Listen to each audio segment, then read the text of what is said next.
I spent 30 years chasing success, and when I finally got there, I felt nothing. Not peace, not pride, just tired.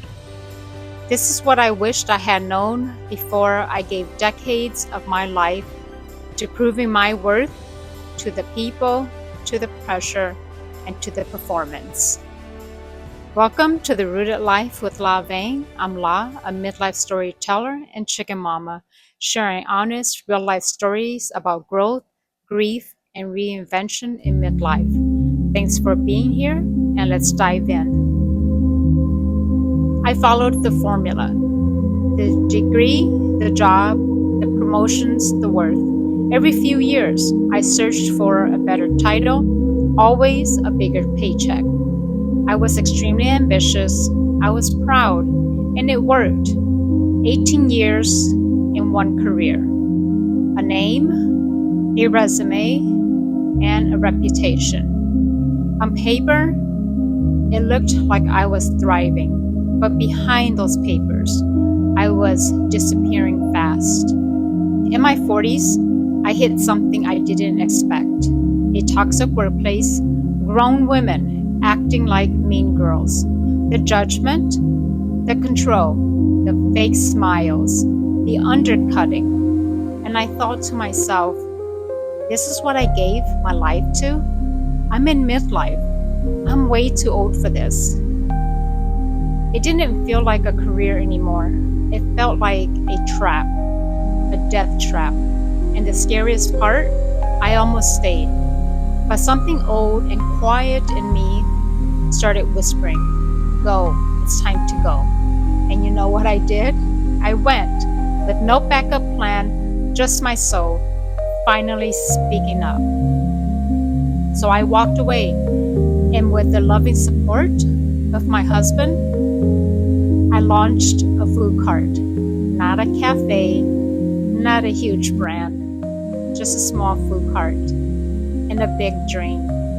It was hard, extremely hard. In fact, it's been 24 years since I worked in food. It was filled with blood, sweat, and tears, and lots of tears. But it grew.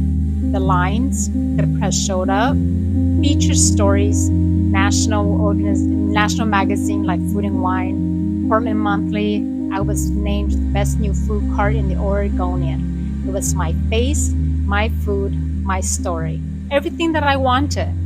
But something felt wrong. It was 5 a.m. I was standing in the kitchen, espresso in hand, magazine cover opened on my counter, and I just stared at myself. I thought, I feel proud, but instead I felt empty. I was still chasing, still pitching stories, still refreshing social media for what? Just a hit of approval? The recognition? They all came and went. And I was still stuck with my lonesome self. It was back to the grinding, back to the proving. That's when I realized that recognition without rest is just burnout, but in a prettier dress. Success without peace is another prison. And then came the offer. The Andrew Zimmern show, acclaimed chef, my idol, the TV personality, bigger than life, when I used to watch the Food Network, when I had time. And this opportunity would have been a national spotlight for me, for my little food cart. It was about food, family, and story, my family story. And for most people, it's a dream. But I saw what it would have taken. I had to fly my mom, turn my house into a set, stage a dinner, and pretend for the cameras.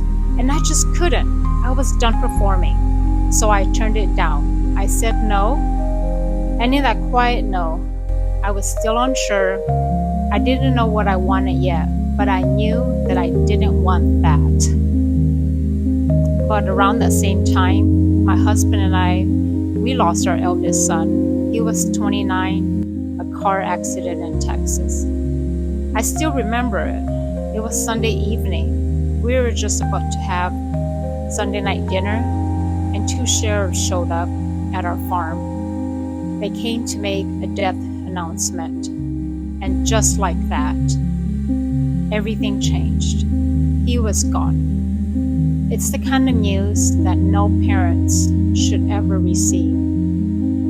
Because you don't just grieve the child that you lost, you grieve the future that you have imagined.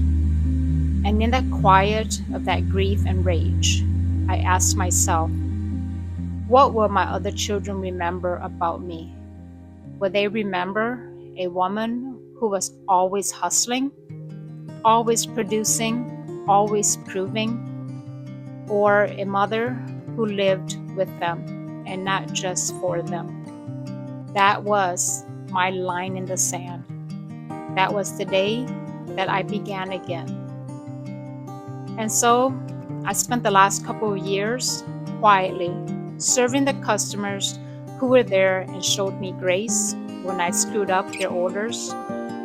I retreated more to the farm and into the woods to escape. I got quiet, really quiet. No more public appearances despite requests for my presence at events.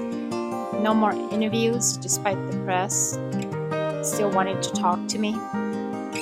I had nothing to give, nothing to say, and nothing to prove.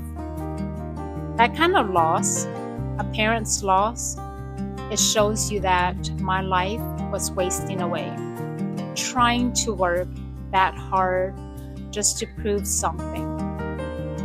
Now, as I approach 50, I live differently, not just because of burnout, but because I know what it means to lose time you cannot get back.